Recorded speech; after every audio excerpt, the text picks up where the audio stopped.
नमस्कार बंधुरा पापिराज कुकिंग आर्टे आपनादेर सबाइके स्वागत। आज एक नतून रेसिपि निये चले एसेछि। एखन बेश ठंडा पड़े गेछे, एई शीतेते आमि आजके बानाबो केक। आर सेटा किसेर केकटा बानाबो आपनादेर देखाबो।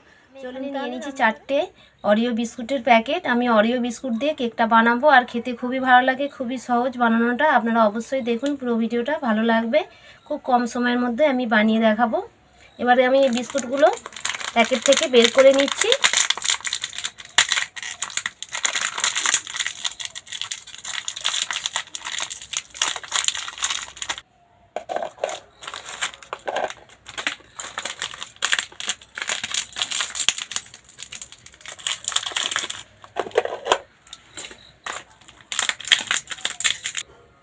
4 প্যাকেট বিস্কুট আমি বের করে নিলাম।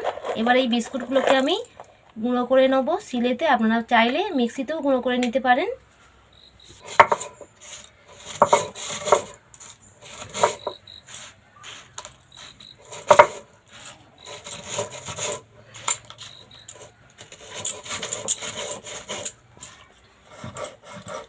বিস্কুটগুলো সব গুঁড়ো করা হয়ে গেছে, এবার তুলে নিচ্ছি।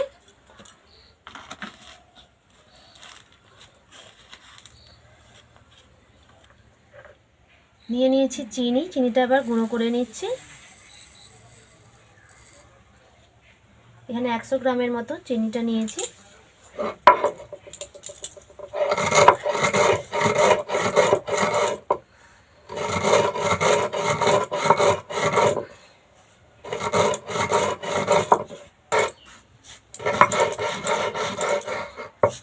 চিনিটা গুঁড়ো করা হয়ে গেছে।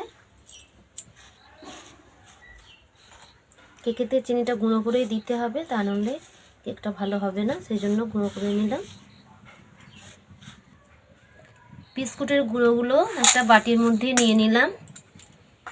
এবার দিয়ে দেবো চিনির গুঁড়ো।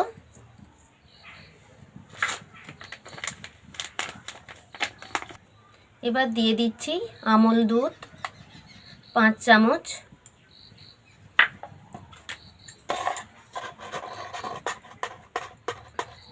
বেকিং পাউডার 1/2 চামচ।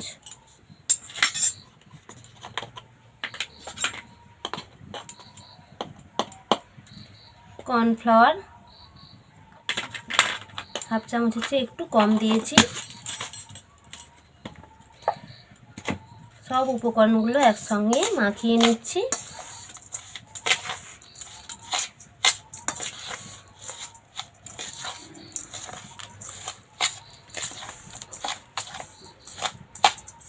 আগে ভালোভাবে সব মাখিয়ে নিয়েছি। এবার দিয়ে দেবো জল। অল্প অল্প জল দিয়ে আমি এটা মাখাবো। আগে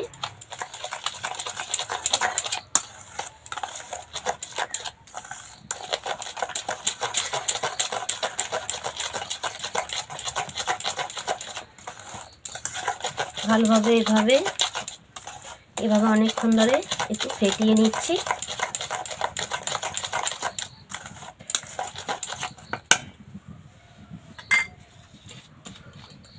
এবার দিয়ে দেবো ভ্যানিলা, এই চিপিটার অর্ধেক।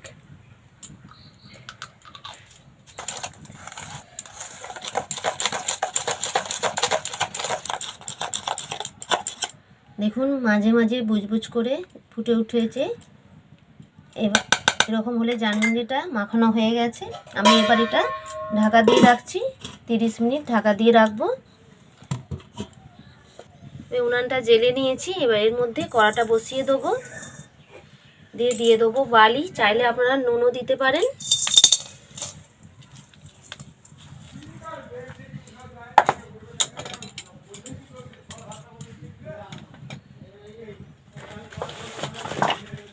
আমি এখানে একটা কলা পাতা নিয়ে নিয়েছি। কলা পাতাটা এবার বাটির সাইজে কেটে নিচ্ছি।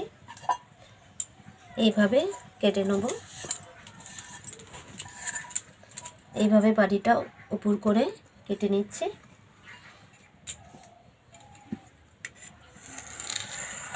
আপনারা চাইলে কলা পাতার বদলে এখানে কাগজও নিতে পারেন।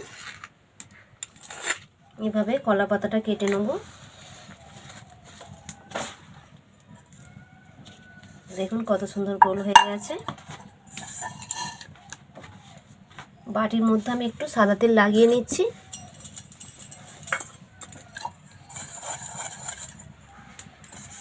চারিদিকটা ভালোভাবে মাখিয়ে নিচ্ছি। কলা পাতার উপরেও অল্প আমি সাদা তেল দিয়ে দিচ্ছি, দিয়ে বাটির মধ্যে দিয়ে দিলাম।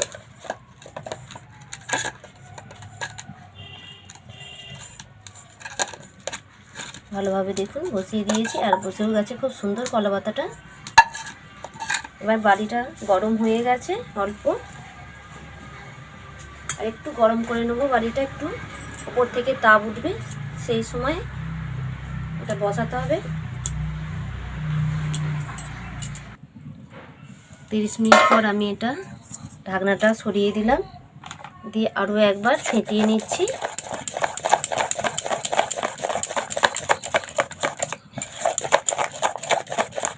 যত ভালোভাবে ফেটানো যাবে কেকটা ততটাই নরম হবে। এবার আমি বাটির মধ্যে ঢেলে দিচ্ছি।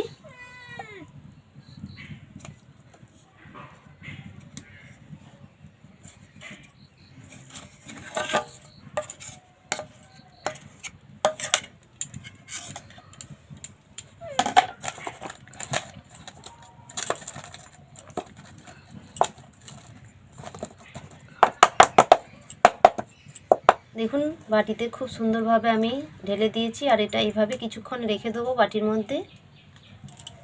এখানে বালিটাও দেখুন গরম হয়ে গেছে, বালির উপরে একটি স্ট্যান্ড বসিয়ে দিচ্ছি।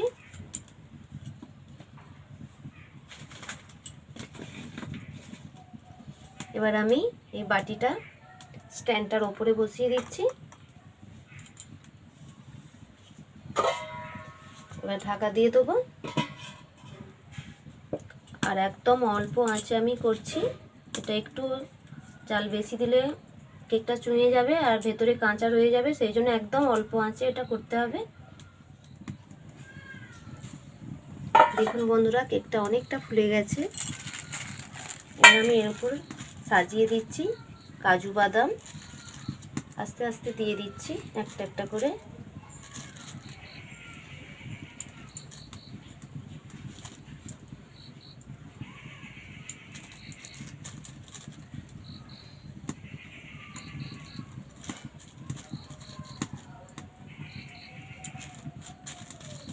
খুব সাবধানে এটা দিতে হবে।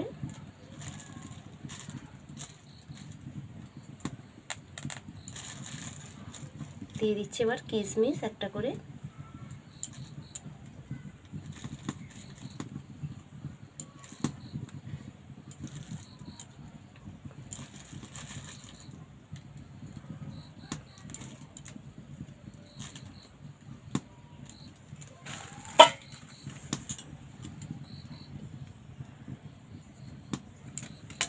আরও একবার ঢাকা দিয়ে রাখছি।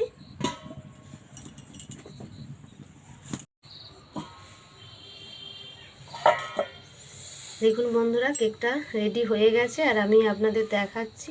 দেখুন এর মধ্যে ছুরিটা দিয়েছি আর একটুও চটচট করছে না, তার মানে কেকটা হয়ে গেছে। এবার নামিয়ে নিচ্ছি।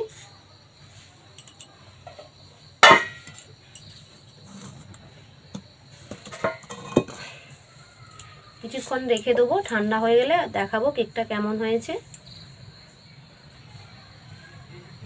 দেখুন কেকটা কত সুন্দর লাগছে দেখতে। দেখুন বন্ধুরা আমি কেকটা নিয়ে চলে এসেছি, কেকটা ঠান্ডা হয়ে গেছে, আর কেমন হয়েছে আপনাদের দেখাচ্ছি।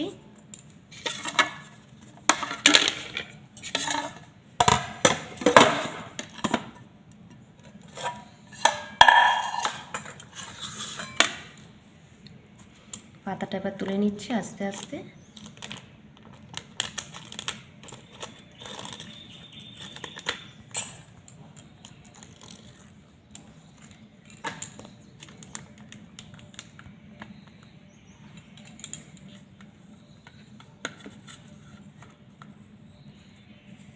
দেখুন দেখতে কত সুন্দর লাগছে,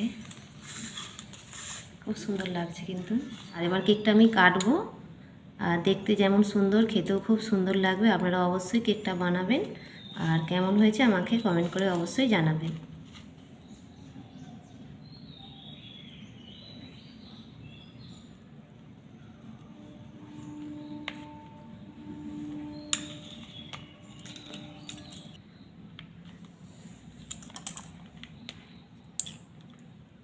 দেখুন বন্ধুরা, কেকটা কত সুন্দর হয়েছে আর অনেকটা নরমও হয়েছে কেকটা।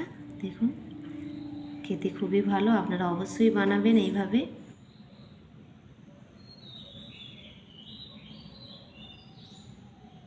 বন্ধুরা, কেকটা আমি কেটে আপনাদের দেখিয়েছি, আর কেমন হয়েছে এটা আপনারা অবশ্যই কমেন্ট করে আমাকে জানাবেন। ভালো লাগলে লাইক শেয়ার করবেন। আজকের মতন এখানেই শেষ করলাম, নতুন ভিডিও নিয়ে আবার চলে আসবো। আপনারা সবাই ভালো থাকবেন, সুস্থ থাকবেন। নমস্কার।